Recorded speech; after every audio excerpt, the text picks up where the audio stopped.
Hello மாமிஸ், welcome back to Vihana mom's diary. ஆயுத பூஜைக்கான கிளீனிங் ஒர்க் பார்த்தீங்கன்னா வீட்டுக்குள்ளே ஃபுல்லாக முடிஞ்சிருச்சுங்க. இன்னும் பூஜை ரூம் மட்டும்தான் பெண்டிங் இருக்குது. முன்னத்த நாள் வெளியில் ஃபுல்லாக கழுவி விட்டுறலாம் அப்படின்ட்டு அதுதான் கழுவி விட்டுட்டு இருந்தாங்க.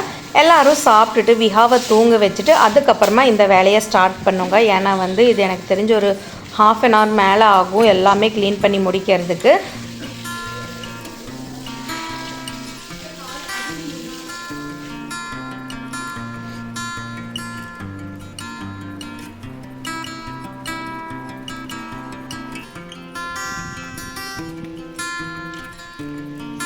நெக்ஸ்ட் டே மார்னிங் சீக்கிரமாகவே எழுந்திரிச்சு குளிச்சுட்டு பூஜை ரூமை சுத்தம் பண்ணி விட்டுட்டு ஆஃபீஸில் சாமி கும்பிடலாம் அப்படின்ட்டு கிளம்பிட்டோங்க. நானும் குட்டி மேடமும் பார்த்தீங்கன்னா ஒரே மாதிரி ட்ரெஸ் தான் வியர் பண்ணியிருந்தோங்க. இதை நான் தான் ஸ்டிச் பண்ணேன். அண்ட் விஹாவோட முடி பார்த்தீங்கன்னா ரெட்டை சிண்டு போடுற அளவுக்கு முடி நிறைய வளர்ந்துருச்சுங்க. ஆஃபீஸ்லேருந்து வந்த உடனே பூஜை ஜாமானெல்லாம் கொஞ்சம் க்ளீன் பண்ண வேண்டியது இருந்துச்சுங்க. இந்த பித்தளை பாத்திரத்தை க்ளீன் பண்ணுறதுக்கு பீத்தாமரி மட்டும்தாங்க யூஸ் பண்ணுவேன். இதுக்கு ஸ்க்ரப்புமே பார்த்தீங்கன்னா தனியாக வச்சுருக்கேங்க. நான் வெசல் வாஷ் பண்ணுற ஸ்க்ரப்பை யூஸ் பண்ண மாட்டேன். அடுத்து குக்கிங் ஸ்டார்ட் பண்ணிட்டேங்க. இன்றைக்கி பார்த்திங்கன்னா கேரட் பீன்ஸ் பொரியல், சாம்பார் செய்யலாம் அப்படின்ட்டுங்க. சாம்பாரில் எப்போவுமே பார்த்திங்கன்னா என்கிட்ட இருக்கிற வெஜிடபிள்ஸில் என்னெல்லாம் போட முடியுமோ அது எல்லாமே சேர்த்துருவேங்க. இப்போ வச்சுருக்கிற எல்லாமே பார்த்திங்கன்னா நான் சாம்பாரில் ஆட் பண்ணுறதுக்காக கட் பண்ணி வச்சுருக்கேன். ரசம், வெள்ளை சாதம், அதுக்கப்புறம் அப்பளம் பொரிக்கலான்ட்டுங்க. கடைசியாக பார்த்திங்கன்னா கேசரி செய்யலான்ட்டு சாமிக்கு படையல் போடுறதுக்காக சுண்டல் ஆல்ரெடி வேக வச்சுட்டேங்க.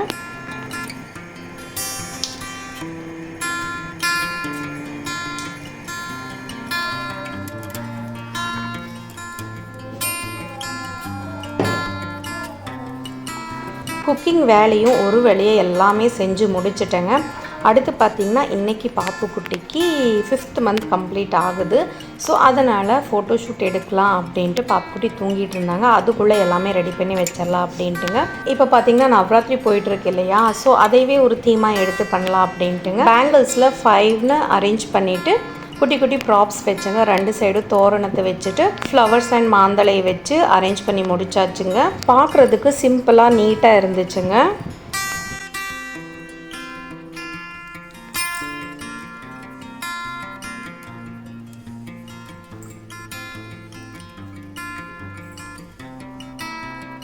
ஃபோட்டோஷூட்டை முடிச்சுட்டு மேடமை தூங்க வச்சுட்டு திரும்ப நாங்கள் எங்கள் ஒர்க்கை கண்டினியூ பண்ணோங்க. ஆயுத பூஜை அப்படின்னாலே ஆயுதத்துக்கு பூஜை பண்ணுறது அப்படிங்கிற மாதிரி சொல்லுவாங்க.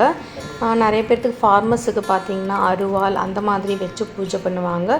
ஐடியில் ஒர்க் பண்ணுறவங்க லேப்டாப், அப்புறம் மெடிசன் ஃபீல்டில் இருக்கிறவங்க ஸ்டெதஸ்கோப் அதெல்லாம் வச்சு பூஜை பண்ணுவாங்க. ஹவுஸ் ஒய்ஃப் நமக்கெல்லாம் பார்த்திங்கன்னா இந்த ஸ்டவ், மிக்சி, கிரைண்டர் இதெல்லாம் தான் நம்ம யூஸ் பண்ணுவோம். ஸோ இன்றைக்கி பார்த்திங்கன்னா இதெல்லாத்துக்கு தான் பூஜை போடலான்ட்டு.